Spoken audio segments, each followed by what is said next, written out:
That's a very unkind thing to say, Richard.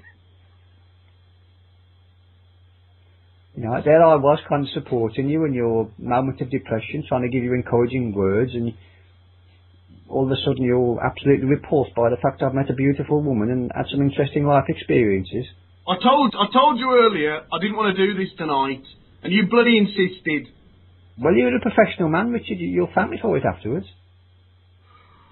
How I'm meant to sit here and just listen to your drivel and not respond, not react. You live in a dream world, Nathaniel.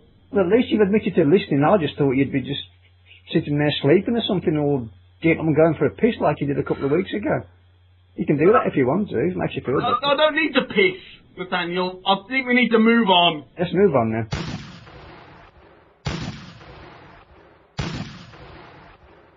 Okay, folks, this is the part of the show where we talk about movie news and Hollywood developments. With the official announcement of the title of Bond movie number 23 as Skyfall, something we first heard about here at Passive Aggressive HQ some 6 months ago, before we even started doing this show, we wondered if there had ever been a worse kept secret in movie land. No, can't think of one. In a spectacular bit of casting news, J.J. Abrams has confirmed rumours that Benicio del Toro will play the role of the chief, as yet unnamed villain in Star Trek 2. We can't wait. Hand me the fucking dilithium crystals, you fucking cocksucker. Though nobody seems to have had a good word to say about it. The Adventures of Tintin, Secret of the Unicorn, in Super Duper Real 3D, seems to have generated enough money to guarantee a sequel. Shame that.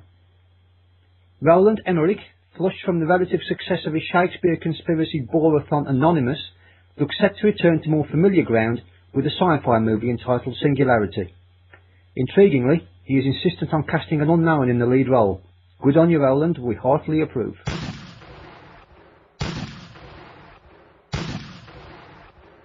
Okay, people, time to air our views over the current release for this week, and up for discussion is Tower Heist. The plot.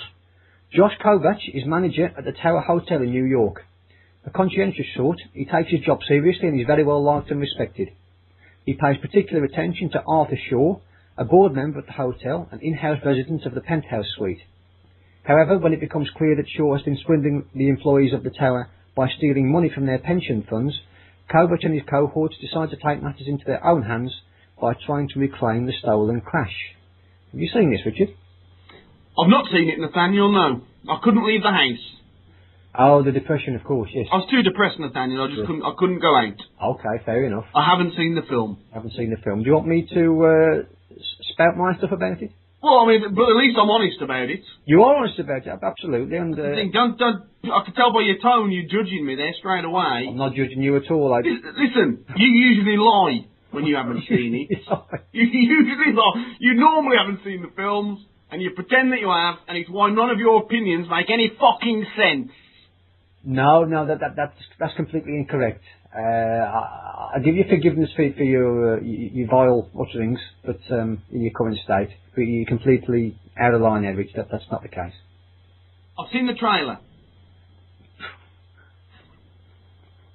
I've seen it 3 times. I've watched the trailer 3 times today. Okay. Right, have you got any viewpoints? Well, given that it reveals the whole plot in order, I've effectively seen the damn thing outright.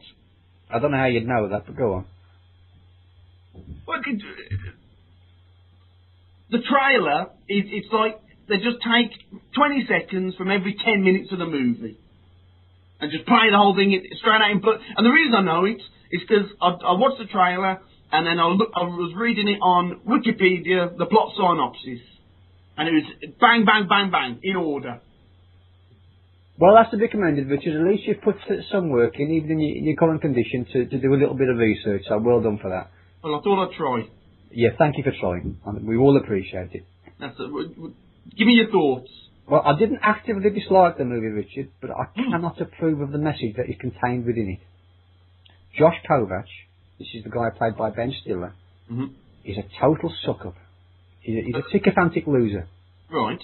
He's at the complete beck and call of the Shaw character just because he got a few quid. Awful.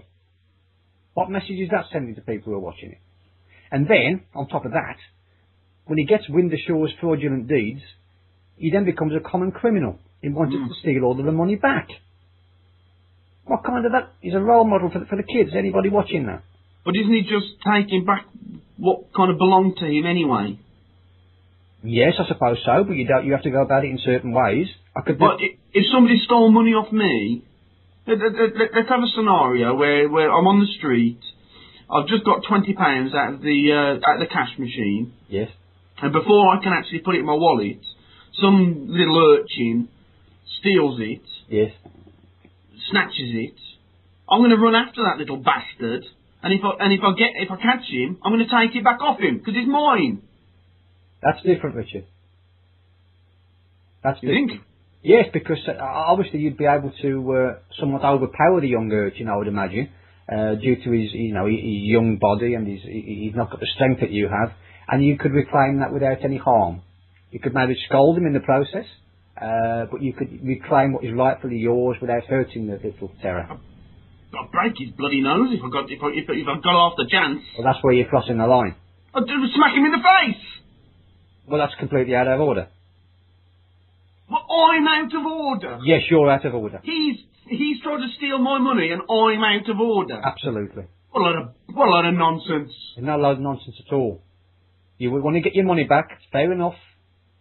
You don't have to punch the little guy in the face to do it. He's got to learn a lesson. Well, that's not your place to teach that lesson. But it is my place because he intervened in my life. I didn't intervene in his. You've never heard of karma, Richard, have you?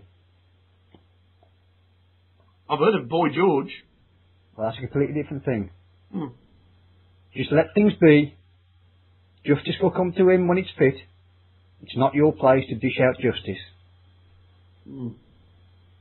Well, I don't agree with you, Nathaniel, but I'm not going to say anything else because you're just going to spout more left-wing propaganda. In your opinion. Can I continue with my review? You can, go on. Thank you. You've got the wrongful stereotyping of black men, Richard. This is Eddie Murphy. This is Eddie Murphy. You'd think Eddie Murphy might actually want to play someone more representative of his ethnicity. His continued portrayal of black men being criminals and into dodgy dealings is once again a very unhealthy message. Now, from the trailer, it seemed to me that Eddie Murphy was back in a proper role. You know, like a proper acting role. Without the fat suit or lots of makeup like his bloody Norbert nonsense. It just seemed like he was kind of doing his stand-up comedian shtick, but in a movie role. It was very much, Richard, a souped-up version of his Beverly Hills Cop days, the Places days. Yeah. Completely and utterly predictable. Oh, I see. And once again, not a good message for anybody to be listening to and seeing. And did he have his little pencil moustache? He did have a moustache, yes. He did, yeah. I've never quite trusted that moustache. It's, because it's the pencil, isn't it? It's like it's drawn on. Right. Well, I'm quite pleased you're saying that because I would have thought I've never quite trusted his black skin. I'm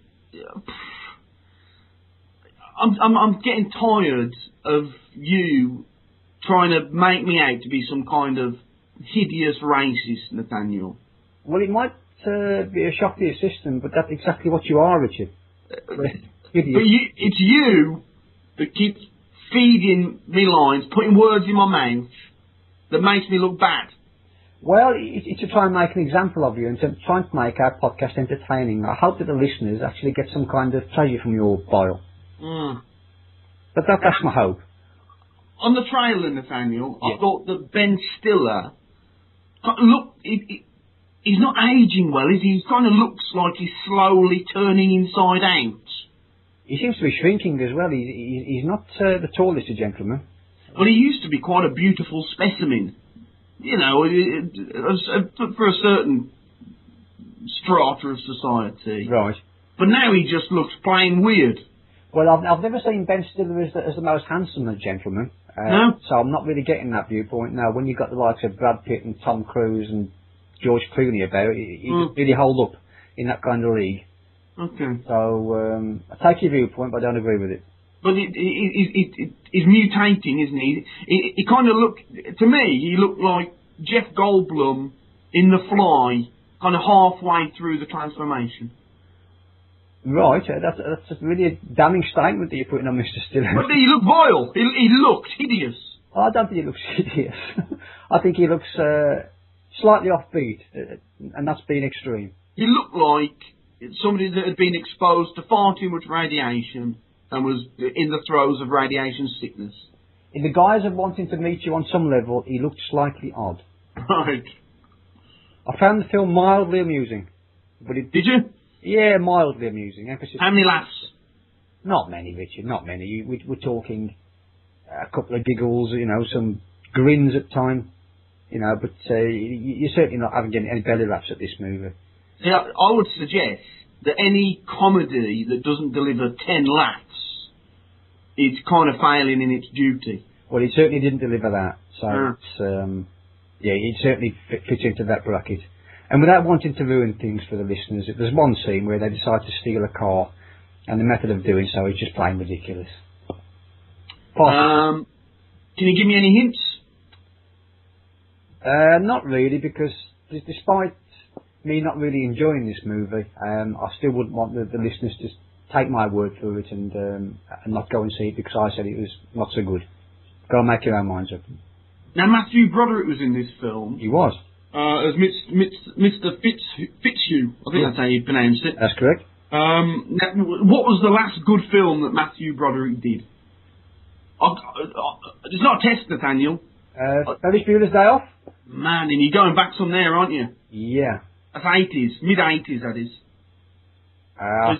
He's gone 23 or 24 years without making a single good film. Well, are you actually saying that as your opinion, are you? I am. Right, okay. Well, that's worthy of note then, because obviously me and my stunted knowledge on movies, I can only name maybe 3 movies that Matthew Broderick's been in, so I haven't really got the frame of reference on your question. Go on then, name them. Tower Heist. Good, well done. Ferris Bueller's Day Off. Yes. War Games.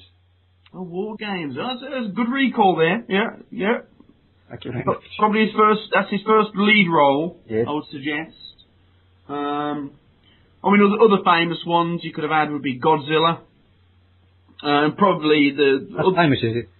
Well, Godzilla's pretty famous, yeah. Roland Emmerich directed it. It was a bit of a box office smash. Right.